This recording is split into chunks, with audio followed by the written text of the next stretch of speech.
Imaginez, tu te coupes les cheveux parce que ton copain te fait bien avec les cheveux coupés et un mois après, vous n'êtes plus ensemble. Donc, c'est compliqué en fait.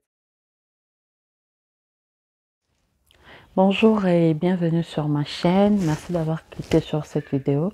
Moi, c'est Francine et dans la vidéo d'aujourd'hui, j'aimerais partager avec vous sur quelques points à savoir avant de faire son Big Shop. Alors, d'entrée, j'aimerais dire que tout ce que je vais énumérer dans cette vidéo, c'est par rapport à moi, à mon expérience. Donc, c'est pas universel et c'est pas exhaustif et puis c'est pas tout ce que vous voulez, mais c'est par rapport à moi. Sans plus tarder, on se lance dans le vif de la vidéo. Alors, après vous avoir énuméré ces quelques points, je vous dirai à la fin, avant de faire mon Big Shop, les choses que je connaissais et celles que je ne connaissais pas et ce que j'ai appris.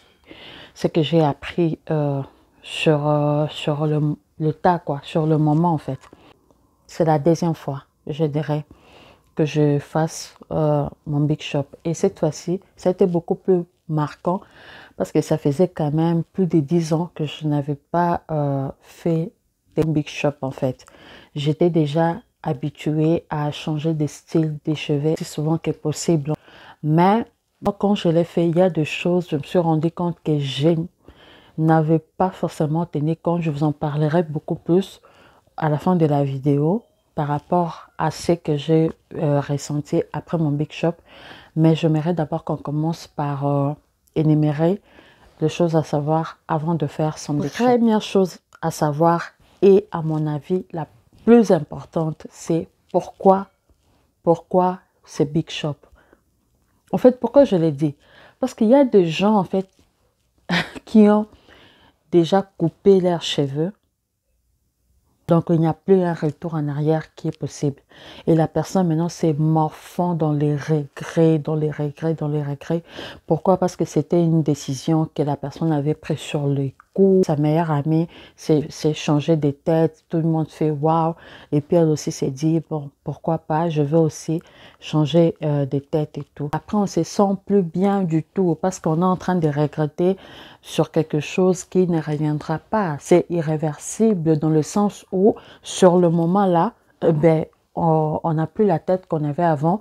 Du coup, on doit attendre encore. Ça peut prendre des années pour avoir la longueur qu'on vient de couper, de jeter comme ça. Il y en a aussi, malheureusement, qui, après avoir fait leur Big Shop, ne retrouvent jamais leur longueur d'avant. Les raisons peuvent être multiples, mais ce qui est vrai, c'est que ce sont des cas qui existent. Pourquoi c'est vraiment important d'être sûr que c'est ce que vous voulez faire en ces moments-là? Imaginez, tu te coupes les cheveux parce que ton copain te fait bien avec les cheveux coupés. Un mois après, vous n'êtes plus ensemble. Donc, c'est compliqué en fait. La deuxième des choses qu'il faudrait savoir, c'est que quand on veut se couper les cheveux, on doit déjà s'imaginer comment en fait on sera sans cheveux, sans longs cheveux, je veux dire.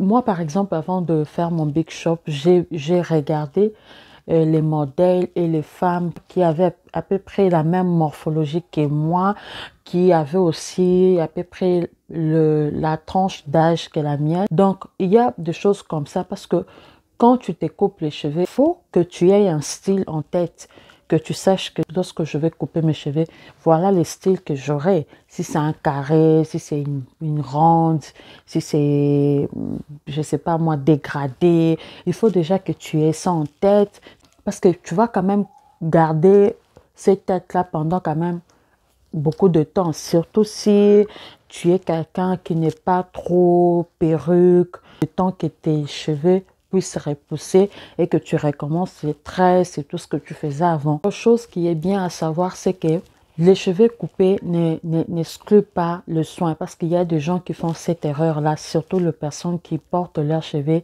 naturels comme moi. Elles se disent que je vais carrément couper mes cheveux parce que ça me prend beaucoup de temps dans la routine capillaire en fait. La seule chose qui change lorsqu'on a les cheveux courts, pour moi, c'est peut-être juste la quantité de produits que nous utilisons. Et puis peut-être dans le temps, parce que toi, ça va te demander peut-être plus de temps pour démêler, mais moi, moins de temps pour démêler. Mais si c'est dans la routine capillaire et dans le produit, pour moi, c'est presque la même chose parce que avoir le cheveu court demande à ce qu'il y ait quand même des soins, qu'il y ait des entretiens, qu'il y ait une routine établie pour le garder en bonne santé. Lorsqu'on a décidé du style et tout, ce qui est bon à savoir, c'est que les soins qu'on fait après le Big Shop, on doit avoir un objectif précis pour lequel on le fait. Sinon, ça ne sert à rien. Si on veut juste garder nos cheveux courts, un shampoing, un après-shampoing, peut-être un leave-in, ça suffirait. Mais si on est dans l'optique de faire encore repousser nos cheveux plus forts, plus en santé et tout, là, en ce moment-là, on est dans l'obligation de mettre un peu plus de moyens et un peu plus d'efforts dans notre routine capillaire, tout simplement. Le cuir chevelu, c'est un organe. Donc, il a besoin d'être nourri, il a besoin d'être hydraté, il a besoin d'être entretenu pour que les cheveux puissent pousser et pousser d'une manière saine. Voilà les choses que je voulais vous faire savoir, les choses qui, à mon avis, sont très importantes à savoir avant de faire son Big Shop. Par rapport à mon expérience, je dois vous avouer que lorsque je coupais mes cheveux, c'était une décision mûrement réfléchie. Hein. C'était pas pris comme ça à la va-vite, non. Peut-être le processus et tout ce qui m'a amené à ces décisions-là. Vous me les direz en commentaire si vous voulez que j'en parle. Je ferai une vidéo pour en parler en long et en large parce que je pense que c'est quand même beaucoup de choses et qui touchent aussi beaucoup de femmes et tout ce qu'il y a autour de la santé, comment notre santé intérieure peut impacter notre santé extérieure, notamment les cheveux et tout ça. Mais concernant, lorsque je fais mon Big Shop, j'étais quand même assez surprise par la manière dont mes cheveux me réclamaient les soins. Mes cheveux, ils m'ont très vite rappelé que là, girl, tu dois recommencer les soins. Ils étaient rêches, ils étaient secs, ils s'est cassés et tout ça. Après, ça dépend hein, de la longueur que vous faites, que vous laissez. Si, genre, vraiment, vous avez rasé votre tête, là, pas besoin de faire de soins. Ici, il y avait quand même ces 4 cm-là, 3-4 cm. Je voyais comment il s'est cassé à chaque fois que je peignais, à chaque fois que je voulais faire quelque chose, les toucher. Mes cheveux s'est cassé, mais de ouf. Parce que moi, je me disais, je suis en congé là, vu que maintenant j'ai les cheveux courts, je veux commencer à faire comme les garçons. Donc, j'entre dans ma douche, je prends juste les shampoings, et puis je passe, je mets de l'eau, et puis je sors, et puis c'est tout. Alors que, bon, c'est un peu plus complexe que ça, surtout si on veut avoir des cheveux qui sont en santé. Voilà, en fait, la seule chose qui, à mon avis, a été vraiment comme une surprise pour moi. Autre chose qui m'avait aussi un peu gênée, c'était le fait qu'il fallait que j'apprenne en fait à faire le style que je voulais pour changer un peu de tête parce que j'avais toujours la même coupe là, les dégradés et tout. Et c'était vraiment compliqué parce que je suis quelqu'un qui n'est pas habitué à avoir la même tête. Alors du coup, au début, c'était vraiment compliqué. Il y avait comme un regret qui commençait à naître en moi par rapport à mes cheveux coupés. Et puis quand je me suis souvenu des raisons qui m'ont amené en fait à couper mes cheveux, je me suis dit, ok, je peux surpasser ça. Et j'ai commencé à apprendre comment styler les cheveux courts et tout. Et après, j'ai pu dépasser ça. C'était pas vraiment difficile, il fallait juste que j'apprenne et je continue d'apprendre, mais ce qui est sûr, c'est que je me sens beaucoup mieux avec mes cheveux coupés.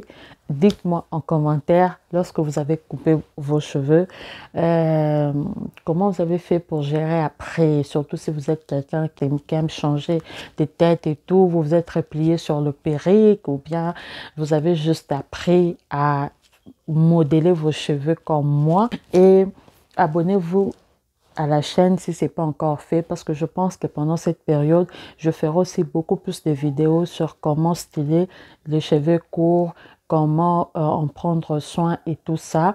Je pense qu'il y a aussi des vidéos sur quelques shampoings que je fais.